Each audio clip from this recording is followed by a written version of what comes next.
Stelbot Adventures. New for 2021, we have a series called Tales, Tips, and Tidbits, where we will be bringing you some travel tips, some helpful hints, and some stories of our journeys. In today's episode, we're going to be bringing you back in time to find out why we chose an RV. So let's go. So how did we get here? It was about this time 4 years ago? 3 years ago. 3 years ago. 3 years ago, 2018, January of 2018, we started talking about possibly doing a road trip out to Yellowstone. We did not have an RV at that time, so we started looking at how much it would cost to rent one. Do you remember that? Cruise America, yes, I do remember that. We were looking into it and we were trying to figure out if it would be better to rent one from this area and going all the way out there, or if we'd have to fly into like Iowa and then go around and then fly back from California or somewhere else. And it was a lot of research. It was interesting. It was very costly. I remember that it would have taken us a long time to drive from the East Coast all the way to the West Coast. But if we wanted to save time, we'd have to fly out to, I think it was Iowa. Was it either Iowa or it was Nebraska, I think was the maybe. closest one. We'd have to fly to Nebraska to pick up the rental. So we'd have to pay for 2 flights. We'd have to fly out to Nebraska and then fly home from either California or Oregon. So between the flights, the rental, the gas, the mileage, and the food and park admission, we were just like... I think the number in my mind from back then was about $7,000. And I'm not even sure that included the campgrounds and such. It definitely did not include the airfare at that point. That was just pricing out the rental. Cruise America is an awesome idea, but it's not cheap. It's great if you're just going to do this once in a lifetime. Another issue we had, if we were going to do that with Cruise America, they do not provide linens. So we would have to somehow buy them when we got there or have extra luggage for no reason. Right, and I'm not a fan of extra waste for no reason, so if we bought them when we got there, I'd want to keep them and bring them home, or find a place to donate them. So just another wrinkle into the thought process. So this once-in-a-lifetime opportunity would have just been going to Yellowstone. But what if we wanted to go to Grand Canyon? That would have to be a completely separate trip. We didn't have the time or the resources to be able to do everything in one trip. What if we wanted to go to Utah and the Big Five? What if we went to go to the Pacific Northwest, or down to Texas, or down to Florida? We had all these different places that we could go. So we started figuring out how much it would cost us to buy an RV as opposed to renting it how many times. Because if we did a trip like that, which would be like $7,000 like 3 or 4 times, that'd be like $20,000, $30,000. Why not look into an RV? Then we could use it even more for weekend trips, shorter getaways. Absolutely. Another reason we were looking into it is back in 2017, I believe, we had gone to Acadia National Park, our first national park, and we had 5 glorious days in Acadia. Awesome, beautiful weather, amazing, wonderful trip. Tent camping. And the last night, it poured, which was fine. In the tent was no problem, but it was a little annoying getting up in the morning, which once it was a lull at like 5 a.m., we're like, screw it, we're out of here. But it was a little annoying to fold up a wet tent, throw it in the trunk, and drive home 8 or 9 hours. So that was another thing that made us think that maybe an RV would be a little bit better. You don't have to worry about any kind of bad weather, you'd be fine inside, you don't have to fold up a tent or anything. And then the same thing happened when we were going to Gettysburg. So Anthony was supposed to have a baseball tournament for 2 days, a Saturday and Sunday. But the Saturday afternoon, it poured. And again, we were in a tent. We were stuck in the tent. We brought burgers and hot dogs to grill. We couldn't even go outside and grill. We were eating crackers inside our tent, reading, and hunched over for most of the night. It was not a pleasant experience at all. We were dry in the tent, but the 3.5 seconds it took us to get from the car to the tent, we got drenched. So going outside to do anything was not a good idea. I still love tent camping, but having an RV eliminated the need to worry about weather, because you would be dry no matter what. You always had a place to go. You wouldn't have to worry about what you're eating if you had anything that you didn't have to cook to eat. You don't have to worry about storing food away from animals because just put it in the RV and close it up nice and tight. After a lot of discussion, we came up with 6 criteria for what would fit our needs for an RV. The first one, the most important one, is that we wanted a self-contained unit. We didn't want to deal with any kind of trailer or hitching or hooking up.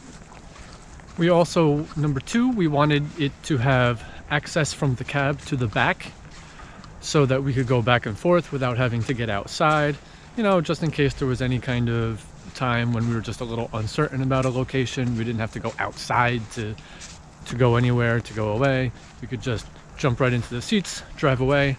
So a bit of a protection and just a preference to not have to go outside into the cold or anything, or if it was raining or any of that kind of stuff. That would also be helpful when you're on a long road trip itself and you're driving for 6, 7, 8 hours and you needed to go to the bathroom or get a snack or just stretch while the other person is driving. Funny story. On our, I think it was our first long trip, our first big drive with the van, with Carmen San Diego. We were on the New Jersey Turnpike, I believe, down in South New Jersey, headed towards the Delaware Bridge, and all of a sudden there was a huge backup of traffic. And around the same time, I needed to use the restroom. So it was really nice just to be able to stop, switch seats. I went into the back, took care of my business. I jumped into the driver's seat and proceeded to crawl at 3 miles an hour. Didn't have to worry about anyone else, any other vehicles, didn't have to get outside to go into the trailer or anything like that. It was wonderful. Number 3 on our list was something that was easily maneuverable. If I was going to be driving, I wanted something that I could be comfortable turning, backing up, etc. Number 4 was, if possible, we would like it to be able to fit into a regular parking spot. Our biggest thing was our driveway, but the parking spot is also very good, and if possible, even to be able to parallel park in maybe not a city situation, but a more busy area if possible. Right, especially when we had gone to Acadia, one of the parking lots was packed at 7:30 in the morning. Yeah. So if we were driving a big rig, we would not have been able to find a spot at all. We're usually early birds, so it hasn't really been an issue, but you know, every once in a while you do want to have that maneuverability. Number 5 on our list was something that was going to give us good mileage. I had seen that a lot of the Class A's were very low in mileage. So if we're traveling across the country, we wanted to be able to get our money's worth. Yeah, the Class C's aren't too great either, so the B was a great way to go. Also, we wanted to have a toilet within the vehicle.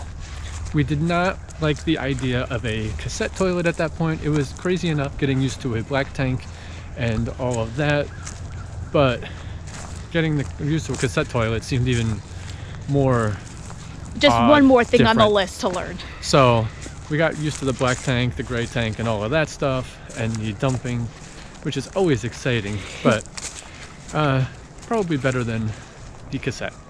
So now that we had our top 6 requirements for an RV, we started doing research. That was my spot. I started looking online, on YouTube, checking out different things. We found the Fit RV, which is a Travato with Lance. Hi, Steph and James. We also found We're the Russos, which had an active at that time, which is kind of similar to what the Travato is. And I just started looking and seeing all the different options, looking into specifics and trying to figure out what was best for us. After talking about it and thinking about the pluses and minuses of renting versus buying, we decided buying would be better. Because if we rented a few times, it would be expensive, and we wouldn't have anything to show for it, other than obviously the wonderful memories. But you know, we wouldn't have an RV that we could use for smaller trips and other things and whatnot. So we found a local dealer that sold Winnebagos, and we went there and we browsed through a couple of the models that were on the lot, specifically the Mini Winnie 22R, a Travato 59K, and a Travato 59G. These were all 2018 models, just so you realize, because it was a few years ago. So we started with the Mini Winnie. Some of the positives about that was inside there was a large area to move around in. There was a big U-shaped dinette It could sleep up to 5 people, where you had the sleeping compartment above, you had the sleeping area in the back, A bigger bed than either of the Travatos. and the dinette table also folded down into a bed. You also had, like I said, the larger bed. It was not a wet bath, so you had a separate shower. And on the outside, you actually had outside storage, which you don't have with the Travatos. Yes, so you would have been easily able to bring grills, chairs, toys, anything. And none of that would have to be inside the vehicle itself. However, there were some minuses about the Mini Winnie. One of them was that it was only 8 to 10 miles per gallon. Another one was that it was 23 feet long, which was outside of our range. It would not easily fit into a parking space, and also was 11 feet tall. So we wanted to try to keep something a lot smaller. And probably the biggest issue with the size was the width, because our driveway in the back, it's narrow between the house and the neighbor and the fence. And if we had that in there, there would be no room for us to walk past or get our lawnmower through or anything. So that was a big issue as well. Yeah, so our 2 requirements that were immediately crossed off the list was it would not be able to fit into our driveway, and it would not be able to fit into a parking spot. Right, so that kind of X'd that one out.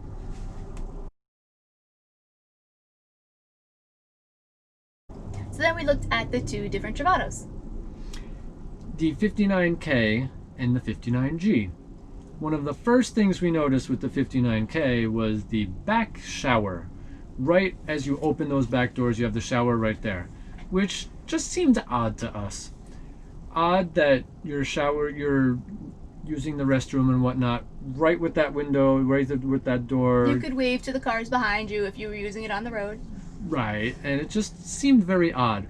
So we didn't like that. Also, you couldn't, if you had to get a grill inside or a kayak or a bike or anything, to try and get that in the back door, you have to go right through the bathroom, which also seemed odd.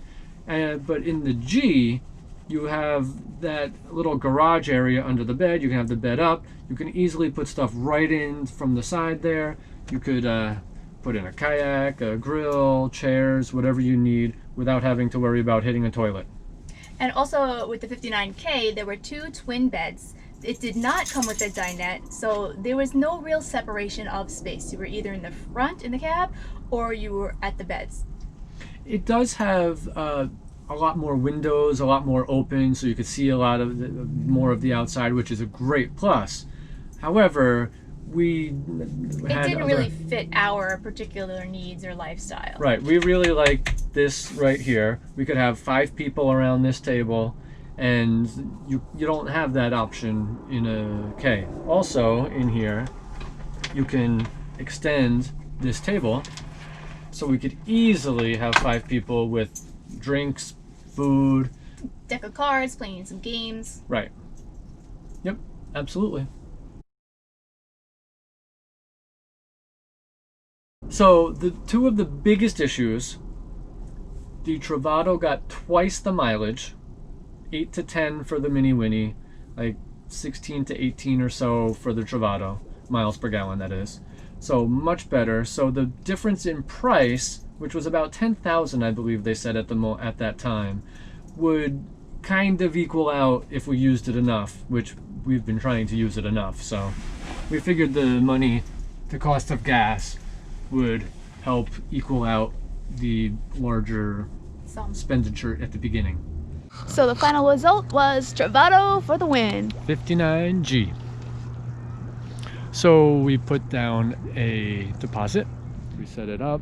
Like I said earlier, we went for the 2019, which we had to wait. And since we were waiting anyway, we decided to wait for the red because we just really liked that color option. And so while we were waiting and getting excited, we started to do some things like go to the Hershey RV show.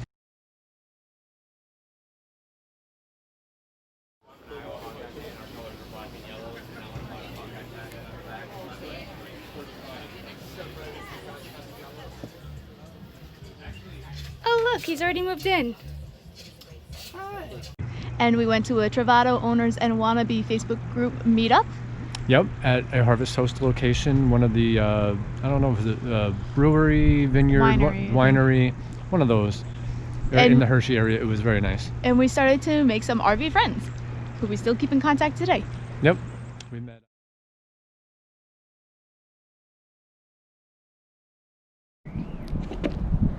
Thank you for joining us on our first Tales, Tips, and Tidbits.